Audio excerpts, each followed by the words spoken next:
Shahdara police ने auto lifter गिरोह का किया भंडाफोड़। चोरी की 4 बाइक की बरामद। एसएचओ की निगरानी में गठित की गई थी टीम।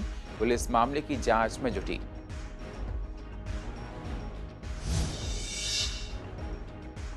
प्रीत बिहार पुलिस ने ऑपरेशन सुदर्शन चलाकर लुटेरों को पकड़ा। लुटेरों से 3 मोबाइल फोन और बाइक की बरामद। आगे की तफ्तीश में जुटी है पुलिस।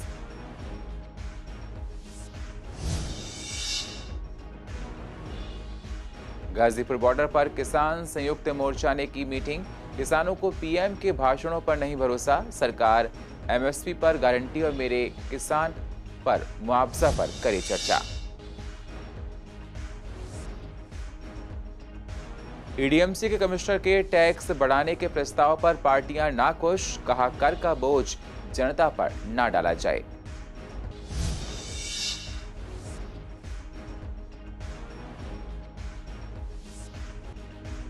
और एमसीडी चुनाव के लिए बीजेपी ने कसी कमर। बीजेपी पार्षद ने निकाली झुग्गी सम्मान यात्रा। लोगों को बांटी गई साड़ी और गिफ्ट।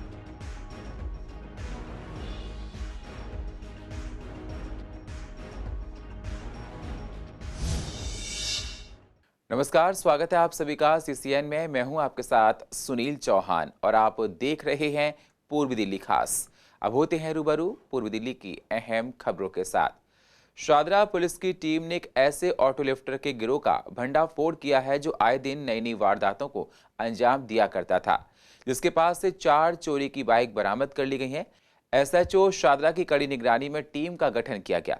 गठित की गई टीम को पार्श्वनाथ मॉल के पास तैनात किया गया। रात करीब 11 बजे 2 लोगों को फर्श बाजार शादरा से आते देखा गया, तो पुलिस कर्मियों को देखकर उन्होंने वहां से भागने की कोशिश की। शक होने पर मौजूद कर्मचारियों ने उनका पीछा करके पकड़ लिया। शादरा दिल्ली पुलिस के तहत बदमाशों को गिरफ्तार किया गया है। पूछताछ में दोनों आरोपियों ने खुलासा किया है कि वे अलग अलग इलाके से मोटरसाइकिल चोरी किया करते थे। फिलहाल पुलिस आगे की जांच में जुटी हुई है।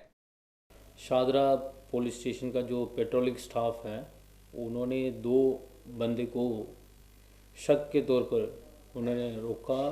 फिर उनको एक्टिविटीज़ थोड़ा डाउटफुल लगा। फिर इनको गाड़ी को जिपनेट में हमने चेक किया, पता चला ये दोनों गाड़ी चोरी का था। 2 बंदे दोनों अलग अलग मोटरसाइकिल में साथ में थे। दोनों गाड़ी ये चोरी का निकला है। एक अलीपुर से चोरी कर रखा था, दूसरा नरेला से। इसी महीने में 10 तारीख 20 तारीख में चोरी हो रखा था।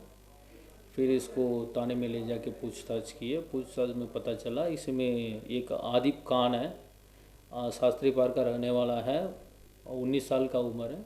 इनको एक इसी साल का शास्त्री पार्क का एक रॉबरी का मुकदमा भी हो रखा है। तो इसमें साथ में एक सदाम है, 20 साल का उम्र है, वो भी इसी केस में इन्वॉल्व है। इनसे और 2 गाड़ियां भी हमने फर्दर पूछताछ में। पूर्वी दिल्ली में पुलिस द्वारा बदमाशों के पकड़ने के लिए ऑपरेशन सुदर्शन चलाया गया। दरअसल शादरा पुलिस ने 2 लुटेरों को गिरफ्तार किया है, जिनके पास से 3 चोरी के मोबाइल फोन और वारदात में इस्तेमाल की जाने वाली बाइक बरामद कर ली है। पुलिस को लुटेरों के बारे में तब सूचना मिली जब प्रीत बिहार पुलिस पेट्रोलिंग कर रही थी, जिसमें कई अधिकारी मौजूद थे। पुलिस गश्त लगाते लगाते कड़कड़ी मोड़ फ्लाईओवर के पास पहुंची। देखा कि 2 संदिग्ध लड़के बाइक पर इलाके में घूम रहे हैं। पूछताछ के लिए उन्होंने बाइक रुकवाई और उनसे उनका ठिकाना पूछा, तो पूछताछ के दौरान सिटी योगेश को कुछ संदिग्ध लगा। योगेश ने उनकी तलाशी ली तो मोबाइल फोन मिले और पुलिस लुटेरों से पूछताछ कर आगे की जांच में जुटी हुई है। आज किसान संयुक्त मोर्चे की मीटिंग की गई, जिसमें किसानों का कहना है कि हमें प्रधानमंत्री के भाषण पर बिल्कुल भी भरोसा नहीं है। ऐसे किसानों की घर वापसी नहीं होगी। पहले सरकार एमएसपी पर गारंटी और प्रोटेस्ट के दौरान मरे किसानों को मुआवजे देने का चर्चा करे, जिसके बाद ही किसानों की घर वापसी होगी। साथ ही कृषि मंत्री ने पराली जलाने वाले किसानों पर जो केस लगाए थे, उन पर पहले भी बात हो चुकी है। उन पर किसानों ने खुशी भी जाहिर की थी। अब पहले सरकार एमएसपी पर गारंटी या कमेटी को लेकर बात करे। कि आज हमारे संयुक्त मोर्चे की मीटिंग है, उसमें शाम तक जो भी निकल कर आएगा, जो हमारा हाईकमान हमें आदेश देगा, उस हिसाब से आगे काम किया जाएगा। हम तो उसके साथ में। देखिए, बहुत कुछ अभी वापस होना है। अभी एमएसपी पे कानून बनना है और हमारे जो किसान शहीद हुए हैं उनको भी मुआवजा, वो भी हमारी डिमांड है, उनको मुआवजा मिले। इस तरीके से कई अभी डिमांडें हमारी बाकी हैं। तो आज मीटिंग चल रही है तो ये तो हाईकमान ही करेगा, जो भी फैसला होगा वो हमें मान्य होगा। दिल्ली पुलिस तो कहती रहती, दिल्ली पुलिस का क्या है, किसान अगर हमारा हाईकमान कहेगा कि जाना है तो बिल्कुल जाएंगे हम। ये तो सरकार ने जब पहले दौर की हमारी वार्ता हुई थी तो उसी में उन्होंने वापस ले लिया था, उसी में कह दिया था, बातचीत हो गई कि हम इसको वापस ले लेंगे। तो ये तो कोई उपलब्धि नहीं बतानी चाहिए उन लोगों को जो आज बताई है। जो मेन मुद्दा हमारा पर उसका है MSP का, उस पर जो है तोमर जी को बात करनी चाहिए, क्योंकि उसी से हमारे किसानों का भला होना है। जो नुकसान हमारे किसानों के हो रहे हैं वो MSP की गारंटी नहीं है, इस वजह से हो रहे हैं, क्योंकि MSP की गारंटी नहीं होने की वजह से हमारे किसानों का 500 से 700 रुपये प्रति कुंटल नुकसान हो रहा है, जो लूट हो रही है। क्या होगा उसके लिए जो है एक स्पष्ट रूप जो है इनको सरकार को बताना चाहिए, हमारे किसानों को संयुक्त मोर्चे को बुलाना चाहिए, उसमें जो है पूरी जो है रणनीति, जो सरकार की नीति क्या है उस पर जो है इनको बताना चाहिए कि हम आगे के लिए MSP के लिए ये आपके लिए कर रहे हैं या नहीं कर रहे हैं। तो जब तक नहीं बन जाता तब तक तो बैठे ही हैं, MSP की गारंटी के बगैर तो नहीं जाएंगे जहाँ। नहीं, ऐसा तो नहीं था, तब से तो बात ही भी नहीं कर रहे थे और ये कह रहे थे कि एक फ़ोन कॉल की दूरी है, वो फ़ोन कॉल की दूरी मेरे ख्याल 6-7 महीने में दूर हुई। EDMC के कमिश्नर ने बजट पेश करते हुए हाउस टैक्स की दरें बढ़ाने का प्रस्ताव किया है। इस मामले पर हमारी संवाददाता वंदना ने आप और BJP पार्टियों के निगम नेताओं से बात की तो आप नेता गीता रावत ने कहा कि जनता के ऊपर पहले से महंगाई की मार है, इसलिए जनता पर नए कर ना लगाए जाएं और जनता को ज़्यादा से ज़्यादा सुविधाएं मुहैया कराई जाएं। वहीं BJP नेता संदीप कपूर ने कहा कि कोरोना काल से निकली जनता पर कोई नए कर नहीं लगाएंगे। साथ ही कहा कि जो लोग टैक्स नहीं देते हैं उन सभी को टैक्स के दायरे में लाकर टैक्स की आमदनी बढ़ाई जाएगी। आज जनता पे 3 तरह के उन्होंने टैक्स लगाए हैं, उनको 3 तरह का उन पे कर लगाया गया है, जो कि एक बहुत ही गलत है। शिक्षा कर, सुधार कर और व्यवसाय। आखिर किस बात का कर जनता पे लगाया जा रहा है, जबकि निगम का कार्य है जनता को वो छोटी से छोटी सुविधा देना जिसके वो हकदार है। निगम हाउस टैक्स के रूप में जनता से कर लेता है, उनका टारगेट था 300 करोड़, लेकिन आज तक निगम हाउस टैक्स को भी एक तरह से नहीं ले पाया है और जहां 300 करोड़ में ले लेते वो 120 करोड़ ले पाए। और इसलिए कमिश्नर ने कुछ नए कर जो है वो लगाने का प्रस्ताव किया है, हाउस टैक्स में भी कुछ बढ़ोतरी करने का प्रस्ताव किया है। लेकिन भारतीय जनता पार्टी का मानना यह है कि कोरोना काल से निकली जनता को इस समय कोई भी नए कर हम नहीं लगाएंगे, कोई भी कर में बढ़ोतरी नहीं की जाएगी और हमारा कहना है कि जो लोग टैक्स नहीं देते उन सभी को टैक्स के दायरे में लाके टैक्स की जो आमदनी है वो बढ़ाई जाए। BJP आगामी वर्ष होने वाले MCD के चुनाव को लिए BJP ने अपनी कमर कस ली है और लगातार जगह जगह झुग्गी सम्मान यात्रा निकाल रही है। इसी दौरान BJP पार्षद गुंजन गुप्ता ने आनंद विहार में झुग्गी सम्मान यात्रा निकाली है, जिसमें उन्होंने आनंद विहार में रहने वाले लोगों को साड़ी और बच्चों को गिफ्ट वितरित किए हैं। हमारा काम करने का तरीका है, हमारी कार्यशैली है, हमारी विचारधारा है, उसी का मान सम्मान करते हुए, उसी को आगे ले जाते हुए, भाजपा की रीति नीति पर चलते हुए माननीय प्रदेश अध्यक्ष जी श्रीमान आदेश गुप्ता जी आज यहाँ आनंद विहार वार्ड में JJ कैंप में आ रहे हैं, अपने सभी भाई बहनों से मिलने के लिए, सभी बच्चों से मिलने के लिए, सभी के लिए तोहफे ला रहे हैं, सभी से मिलने के लिए आ रहे हैं, उनके दुख सुख का चिंतन करने के लिए आ रहे हैं। इसका सिर्फ इतना सा उद्देश्य है कि हम अपने उन भाई बहनों को सम्मानित करना चाहते हैं जो लोग ऐसी बस्तियों में रहते हैं जहाँ पर बेसिक एमिनिटीज तक भी नहीं है। ये जितनी भी झुग्गी बस्तियां हैं ये सब डूसिप के अंतर्गत आती हैं।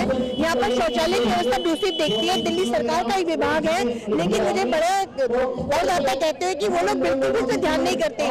उन लोगों को लगता है कि हम पता नहीं दिल्ली के किस क्षेत्र में रहते हैं। तो हमारे भारतीय जनता पार्टी के अध्यक्ष आदेश गुप्ता जी ने सोचा कि एक भाई होने के नाते, बेटा होने के नाते मैं अपने भाई बहनों के पास जाऊंगा, उन्हें बताऊंगा आप उतने महत्वपूर्ण व्यक्ति हो जितना भी LG हो सकता है।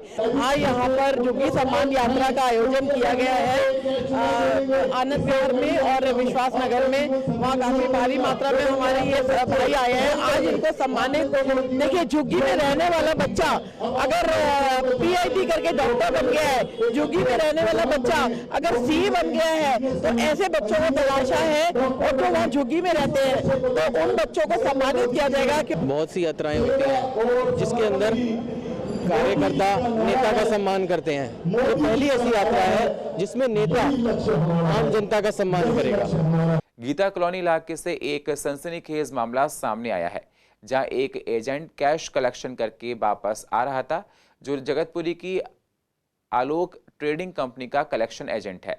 लुटेरों ने बंदूक की नोक पर एजेंट से सारा कैश लूट लिया है। सूचना मिलते ही वरिष्ठ अधिकारी और पुलिस मौके पर पहुंच गई। एजेंट ने पुलिस को बताया कि वह कैश कलेक्ट करके वापस आ रहा था, तभी 3 स्कूटी सवार लड़कों ने उसे रोका और उसके पास से 4,04,000 रुपए लूट लिए। एजेंट की शिकायत पर पुलिस ने मामला दर्ज कर लिया है और मामले की गहनता से जांच की जा रही है। ये इंसिडेंट हुआ है 22 तारीख शाम को 6:35 PM का आसपास का इंसिडेंट है। हमें 7 बजे का बात PCR कॉल मिली थी। वहाँ पर गीता कॉलोनी का 2 ब्लॉक के पास 3 लोग स्कूटी पर आए। उन्होंने एक जगीरुद्दीन है, वो कलेक्शन एजेंट है, जगतपुर में एक आलोक ट्रेडिंग कंपनी है, उसका आटा का घी का जो ट्रेडिंग है वो कलेक्शन करके जो कजूरी मुस्तफ़ाबाद जाफराबाद से कलेक्शन करके पैसा ले आ रहा था। उनको 3 लोग गीता कॉलोनी 2 ब्लॉक में हिट कर उनका स्कूटी के साथ लूट कर वो भाग गया। बाकी ये तीनों अपना स्कूटी जो आए थे वो स्कूटी को मौके पे छोड़ के भाग गया था। इसमें जो मेन बंदा है ये सारे जो इंसिडेंट में एक काविश है, काविश मेन कॉन्स्पिरेटर है। ये पुराना इनका एम्प्लॉई है, पहले भी 1 साल पहले 9 लाख का इन्होंने मिसअप्रोप्रिएट किए हैं। उसी में इनका काम जो नौकरी से मालिक ने निकाल दिया, तब से इसके ऊपर थोड़ा सा इनका एक एनिमिटी है। ये काविश ने फुरगान के साथ मिलकर एक प्लान बनाया है। फुरगान इनका दोस्त काविश का है, जो आलोक ट्रेडिंग के पास एक बेकरी है वहाँ काम करता था। तभी ये प्लान इनके दिमाग में आया। जैसे फुरगान फिर अपना जो दोस्त है दूसरा जो एक मेन बदमाश है विक्की, उनको इन्होंने शेयर किया है। विक्की अपना दोस्त है जतिन, इनको साथ में लिया है। फिर विक्की, जतिन और एक बानो, ये तीनों मिलकर ये स्कूटी को पहले चोरी किए हैं इसी वारदात में यूज़ करने के लिए। अफ्रीका में पाए गए कोरोना वायरस के नए वेरिएंट ओमिक्रॉन को लेकर अलर्ट जारी किया गया है। V.1.1.529 के रूप में पहचाने जाने वाले नए वेरिएंट को बेहद संक्रामक सुपर म्यूटेंट कोविड वेरिएंट कहा जा रहा है। वहीं इस नए वेरिएंट ने चिंता लोगों की बढ़ा दी है और डॉक्टर्स का ये कहना है कि वैक्सीनेशन बेहद ज़रूरी है, सभी को वैक्सीनेट होना है और साथ ही साथ लोगों से आग्रह किया है कि जो लोग अभी वैक्सीन जिन लोगों ने नहीं लगवाई है वो वैक्सीन लगवाएं और कोरोना प्रोटोकॉल का पूरा पालन करें, क्योंकि ये वेरिएंट बहुत खतरनाक है। तो आपके 2 क्वेश्चन हैं। पहला, जो वैक्सीन जिनको नहीं लगी है उनके लिए तो खतरा उतना ही है जितना पहले था सबके लिए। रही बात जिनको 2 वैक्सीन लग चुके हैं, उनको भी अब 1 साल होने को आ गया है, तो मेरी समझ से उनको 3rd वैक्सीनेशन की भी ज़रूरत होनी चाहिए, क्योंकि इम्यूनिटी जो थी वो 70% के करीब थी और वो 1 साल के दौरान ख़त्म होने वाली है। तो 3rd डोज का वैक्सीनेशन मेरे ख्याल से शुरू हो जाना चाहिए। जो नया वेरिएंट है अभी साउथ अफ्रीका में रिपोर्टिंग हुई है, उसकी ज़्यादा वो ओरिजिनल वाले से भी ज़्यादा खतरनाक है और उससे बीमारी और ज़्यादा होती है और एडमिशन का संभावना बहुत ज़्यादा बढ़ जाती है। जबकि पहले वाले कोविड में सब लोग एडमिट नहीं हुआ करते थे, इसमें मोर देन 50% एडमिट होने की संभावना रहती है। और दूसरा ये जो वैक्सीनेशन से कोई खास फर्क नहीं पड़ रहा। गांधीनगर विधानसभा क्षेत्र की PWD की सड़कें जल्दी 3 रंगों की रोशनी से जगमग होंगी। स्ट्रीट लाइट्स के खंभों पर 3 रंग की रोशनी की LED लाइट्स लगाई जा रही है। गांधीनगर के MLA अनिल वाजपेयी ने बताया है कि लाइट्स लगाने का काम शुरू हो गया है।